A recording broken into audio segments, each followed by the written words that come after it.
শিক্ষার্থীবৃন্দ, আজকের আলোচনা অষ্টম শ্রেণী, বিষয় গণিত সৃজনশীল 34, অনুশীলনী 11, শিরোনাম তথ্য ও উপাত্ত, প্রশ্ন নং 20। নিম্নে একটি সারণী দেওয়া হলো। সারণীতে শ্রেণীব্যক্তি 5টি এবং গণসংখ্যা দেওয়া আছে।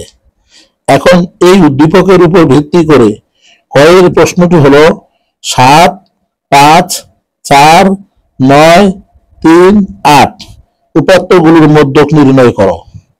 ক্ষয়ের প্রশ্নটি হলো প্রদত্ত সারণী থেকে গড় নির্ণয় করো। গয়ের প্রশ্নটি হলো উপাত্তগুলোর আয়তলেখ অঙ্কন করো।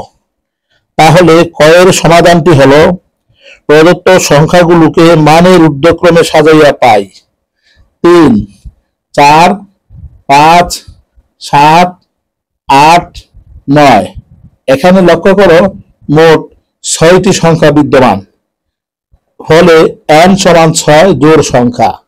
সুতরাং মধ্যক সমান n/2 তম পদ প্লাস n/2 প্লাস 1 তম পদ ভাগ 2। এখানে যেহেতু n এর মান 6, তাহলে দ্বিতীয় লাইনটি হবে তৃতীয় পদ যোগ চতুর্থ পদ ভাগ 2। এখানে লক্ষ্য করো তৃতীয় পদ 5, চতুর্থ পদ 7, তাহলে 5 যোগ 7 ভাগ 2 সমান 6। উত্তর মধ্যক 6। ক্ষয়ের সমাধানটি নিম্নরূপ। গড় নির্ণয়। এখানে গড় নির্ণয়ের ক্ষেত্রে প্রতিটি শ্রেণীব্যক্তির শ্রেণী মধ্যমান x নির্ণয় করতে হবে। এখন শ্রেণী মধ্যমান x এর সাথে গণসংখ্যা f গুণ করে চতুর্থ কলাম f গুণ x পূর্ণ করতে হবে।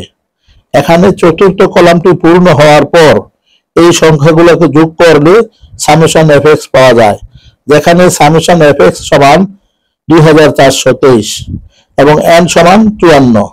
সুতরাং গড় সমান সামেশন fx ভাগ n। এখানে সামেশন fx এর মান 2423 এবং n এর মান 54। এখন 2423 কে 54 দ্বারা ভাগ করলে ভাগফল হবে 44.87 প্রায়। উত্তর গড় 44.87 প্রায়। গড়ের সমাধানটি নিম্নরূপ। এখন বিচ্ছিন্ন শ্রেণীব্যক্তি থেকে অবিচ্ছিন্ন শ্রেণীব্যক্তিতে রূপান্তর করতে হলে প্রতিটি ক্ষেত্রে নিম্ন সীমা বিয়োগ 0.5 এবং ঊর্ধ্ব সীমা যোগ 0.5 এই নীতি অনুসরণ করে বিচ্ছিন্ন শ্রেণীব্যক্তি থেকে অবিচ্ছিন্ন শ্রেণীব্যক্তিতে রূপান্তর করা যায়।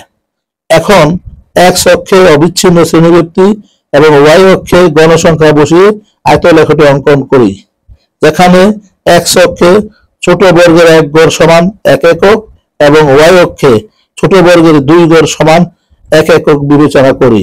মনে করি x ও x ড্যাশ এবং y ও y ড্যাশ অক্ষ দুটি পরস্পর অবিন্দুতে ছেদ করে। এখন x অক্ষে ছোট বর্গের 1 গড় সমান 1 একক এবং y অক্ষে ছোট বর্গের 2 গড় সমান 1 একক বিবেচনা করে x অক্ষে 5টি শ্রেণীব্যক্তি এবং y অক্ষে 5টি গণসংখ্যা বসিয়ে আয়তলেখ অঙ্কন করি। ধন্যবাদ সকলকে।